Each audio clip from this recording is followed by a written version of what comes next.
नमस्कार, मैं डॉक्टर शालिनी राकेश।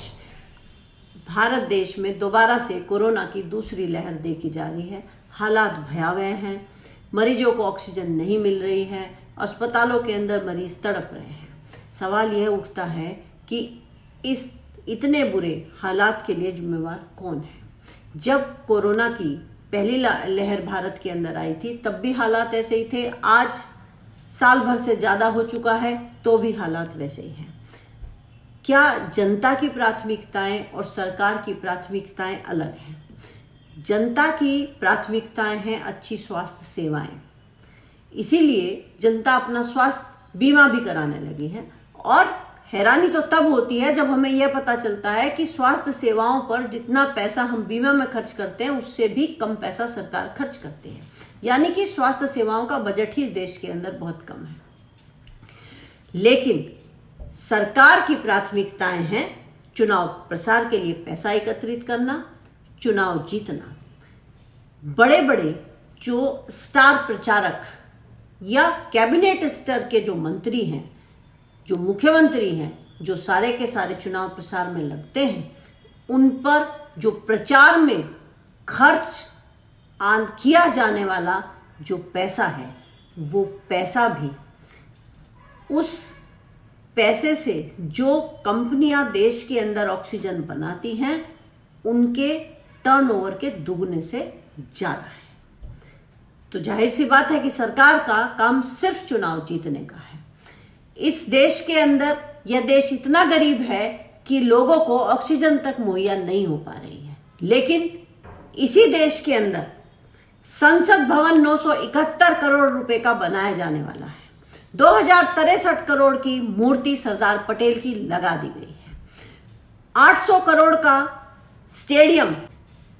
ऐसे देश के अंदर जहां पर ऑक्सीजन की कमी से जनता मर रही हो और 3084 करोड़ रुपए खर्च कर दिए जाते हैं इन मूर्तियों पर। और यह सिलसिला यहीं रुकने वाला नहीं है। अभी तो हवाई जहाज भी आने हैं, राम मंदिर भी बनना है जिसका खर्चा 1500 करोड़ रुपए आने वाला है। क्या सरदार पटेल ने कभी यह चाहा था कि देश की जनता को ऑक्सीजन मुहैया ना हो और उनकी बड़ी भारी मूर्ति खड़ी कर दी जाए? क्या भगवान राम ने भी कभी ऐसा कहा था कि उनकी प्रजा तो बिना ऑक्सीजन के मर जाए, लेकिन उनका भव्य मंदिर का निर्माण किया जाए, कुंभ के आयोजन किए जाएं, दिवालियां मनाई जाएं? ऐसा तो कभी भी भगवान ने नहीं चाहा था। लेकिन फिर इस देश के अंदर हो क्या रहा है? आपको यह जानकर के और भी ज्यादा हैरानी होगी कि एक मध्यम जो ऑक्सीजन प्लांट लगाया जाता है उसकी जो लागत है वो 4 करोड़ रुपए आती है। यानी कि जो 971 करोड़ रुपए संसद भवन के लिए बनाए जाने वाले हैं उसमें हम कितने ऑक्सीजन प्लांट लगा सकते थे? शायद 240।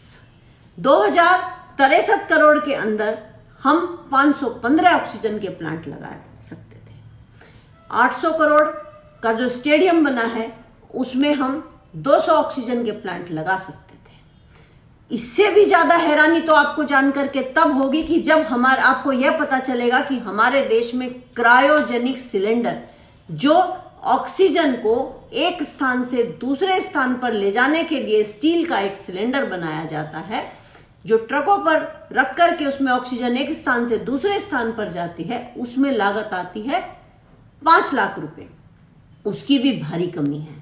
अगर भारत देश के अंदर प्रत्येक जिले के अंदर हम ऑक्सीजन प्लांट लगाएं और जो क्रायोजेनिक सिलेंडर है उनकी पूर्ति कर दें तो उसके अंदर खर्चा आता है 2900 करोड़ रुपए। तो 3084 करोड़ रुपए हम इन चीजों पर खर्च कर सकते हैं, लेकिन हम 2900 करोड़ रुपए खर्च नहीं कर पाए और आज हम ऑक्सीजन के लिए तरस रहे हैं। बड़ी ही भयावह स्थिति है, देख करके रूह कांप जाती है।